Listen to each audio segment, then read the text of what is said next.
Saludo con muchísimo gusto a Víctor Ronquillo esta noche de viernes. Víctor, ¿cómo estás? ¿Vas a abrir la caja de la Pandora, no es así? Exactamente, mi querido Juan, pues estamos por aquí en la sana distancia. Un saludo para ti, para el público que nos escucha, que nos ve. Y bueno, eso, vamos a abrir la caja de Pandora de esta semana con algunas de las notas que son significativas, algunas de ellas, pues eso, que ocuparon las principales planas de los diarios, las notas principales de los noticiarios, pero otras que quizá pasan de alguna manera desapercibidas, pero tienen un enorme significado, Juan. Víctor, cuéntanos con qué vas a iniciar este viernes. Bueno, este viernes vamos a repasar por una parte lo que está ocurriendo con los médicos y las enfermeras que lamentablemente siguen siendo víctimas de discriminación. Esto es muy grave porque al final de cuentas revela lo que podemos considerar intolerancia, una intolerancia y una perspectiva de un pensamiento conservador autoritario que también reconocemos en muchos medios de comunicación. Y bueno, vamos a ir también a este asunto de la ley Bonilla, que, bueno, de alguna manera a mí me pone de muy buen humor porque restaura la democracia, justicia a los que votaron allá en Baja California. Y luego vamos a hablar de esta realidad, de la pobreza que se cierne sobre nosotros y bueno, ante ello la estrategia del gobierno federal para pues dejar atrás este efecto lamentable de la pandemia. Ese es el contenido, Juan, y bueno, no sé si te parezca que ahora lo escuchemos en un full track que hemos preparado. Agradezco mucho al equipo de producción de Noticias 21 por esta labor, porque al final de cuentas, mira, nosotros solamente exponemos las ideas, pero para que las ideas tengan su eficacia, tienen que tener un contenido televisivo como lo logran los compañeros de producción, Juan. No se diga más, vamos a ver este material. Nuestras enfermeras y médicos propagan la salud. A los médicos, a las enfermeras, a todos quienes hacen lo imposible por salvar vidas, el reconocimiento por su valor y dedicado trabajo. Los trabajadores de la salud son el grupo que más quejas ha presentado al Consejo Nacional para prevenir la discriminación en tiempos de la pandemia que sufrimos. 17 médicos y 8 enfermeras han denunciado eventos discriminatorios de los que han sido víctimas. La atroz combinación del miedo y la ignorancia es la mala semilla del pensamiento conservador y las acciones de intolerancia.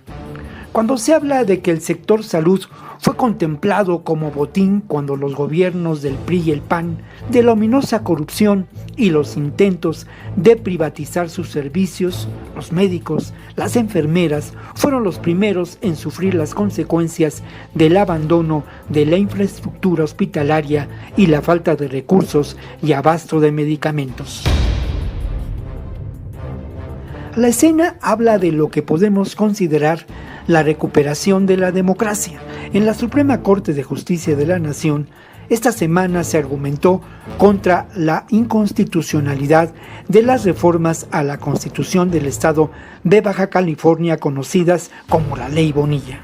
Un arreglo popular tramado en el Congreso del Estado para ampliar el periodo gubernamental de Jaime Bonilla, más allá de los 2 años para los que había sido electo. Los ministros de la Corte argumentaron lejos de la consigna política dictada en otros tiempos desde el omnipresente poder presidencial.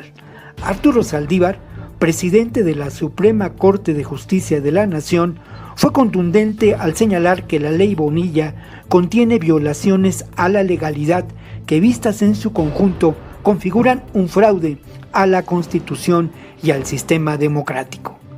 La sana separación de poderes, más allá de los acuerdos cupulares, justicia para quienes votaron en Baja California. La nueva normalidad, las medidas necesarias implementadas por el gobierno federal, son resultado de una estrategia para mitigar los efectos de la pandemia en el rubro económico. Activar al país lo más pronto posible para generar empleos y erradicar la amenaza de una crisis económica que se cierne sobre nosotros. El Consejo Nacional de Evaluación de la Política de Desarrollo Social, Coneval, presentó esta semana su análisis sobre la política social en el contexto de la pandemia de COVID. Según este análisis, los efectos de la caída del ingreso pueden provocar un incremento en el número de pobres en México de 8 millones de personas. Por su parte, en el informe El desafío social en tiempos de COVID-19, la CEPAL estima que en nuestro país puede haber un considerable incremento en el número de personas que padecen pobreza extrema.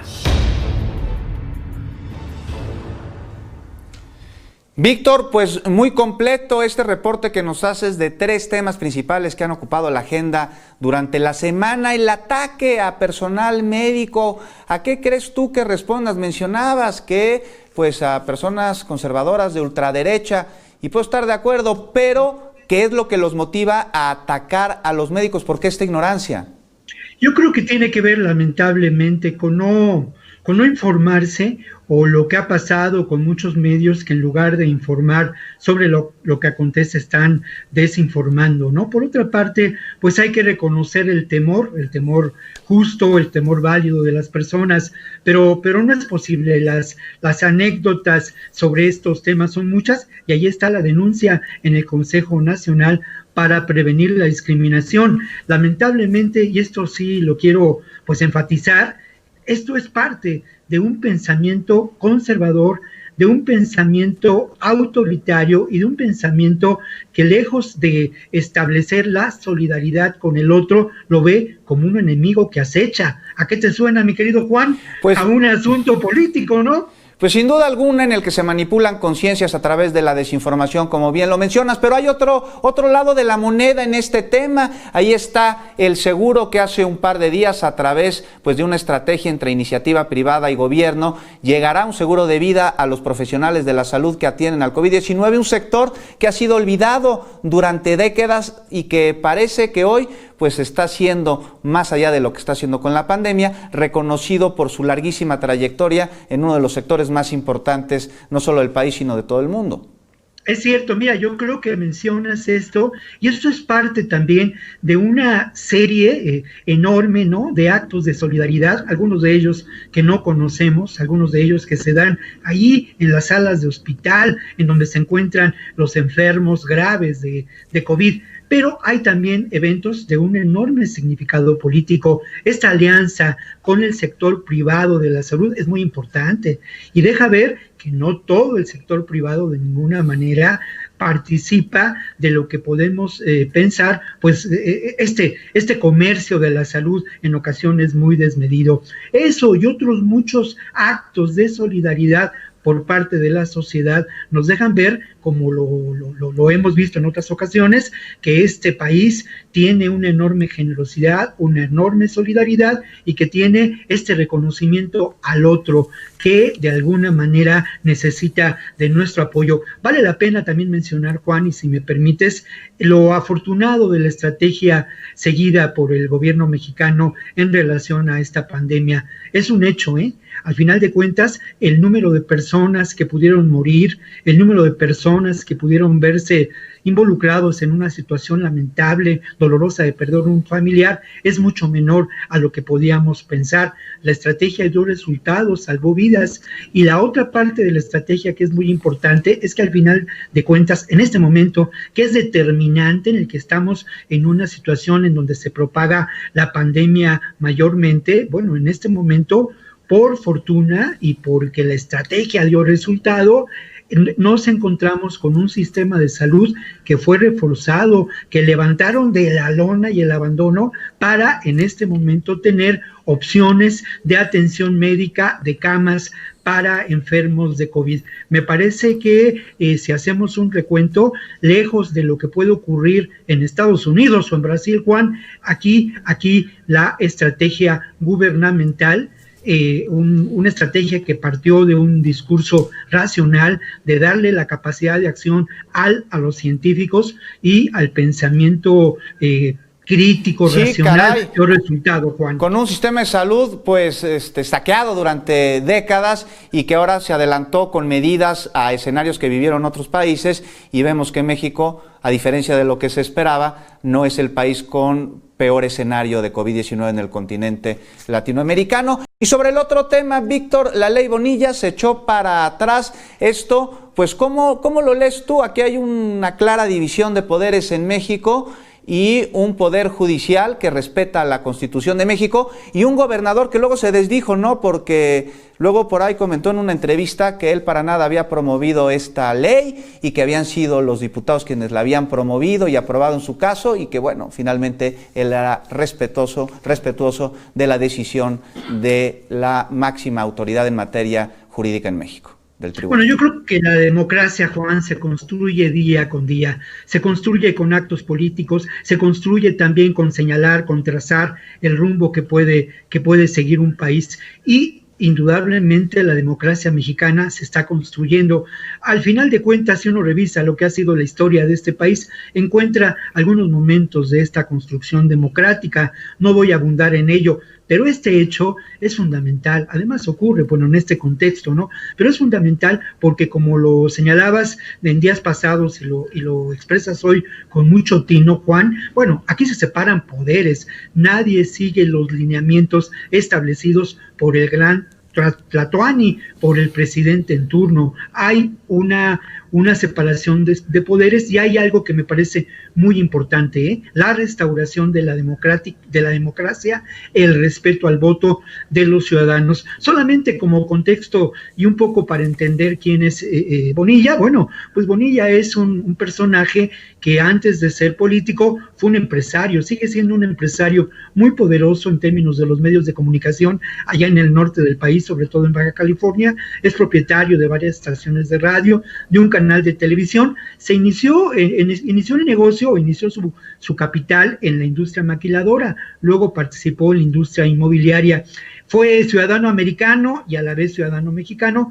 Renunció a la ciudadanía americana para pues hacer política en México, y este antecedente de que sea pues un empresario que se vuelve político nos perfila o nos define mucho cuál es el perfil de Bonilla. Otro elemento que vale la pena mencionar, aunque bueno, no, hasta el momento no se ha publicado nada al respecto, pero se dice en Baja California, en Tijuana, en Mexicali, los colegas periodistas hablan de que Bonilla pues fue un militante del Partido Republicano, o que por lo menos es uno de sus simpatizantes, y lo fue. Un pensamiento, insisto, que tiene que ver con con este pensamiento conservador, con este pensamiento que de alguna manera privilegia el negocio antes de la vida humana. Y aquí, pues bueno, un poco esta reflexión también tendrá que ver con esto, ¿no? ¿Cómo podemos evitar esta debacle? ¿Cómo podemos evitar esta pobreza que se cierne sobre nosotros? Yo creo que cambiando parámetros, yo creo que atendiendo primero a los que menos tienen. Al final de cuentas, se trata de eso, de construir un gobierno democrático, pero un gobierno también que asuma que la posición y la gestión del Estado está en favor de los derechos de la vida digna para todos, pero privilegiando a los que menos tienen, Juan. Así es, Víctor, antes de enriquecer a unos cuantos, a unos pocos, pues generar bienestar y desarrollo en la mayoría. Con eso todos salimos ganando, es sentido común. Muchísimas gracias, Víctor Ronquillo, por habernos acompañado, y nos vemos la próxima semana, ¿no? Nos vemos la próxima semana, muy contento de estar aquí en 21 Noticias. Es para mí un privilegio, Juan, compartir con todos ustedes, con los colegas, y obviamente contigo, colega. Muchas gracias, un abrazo para todos y gracias al público que nos ha escuchado. El privilegio es todo nuestro, Víctor Ronquillo. Abrazo a la sana distancia, muchas gracias.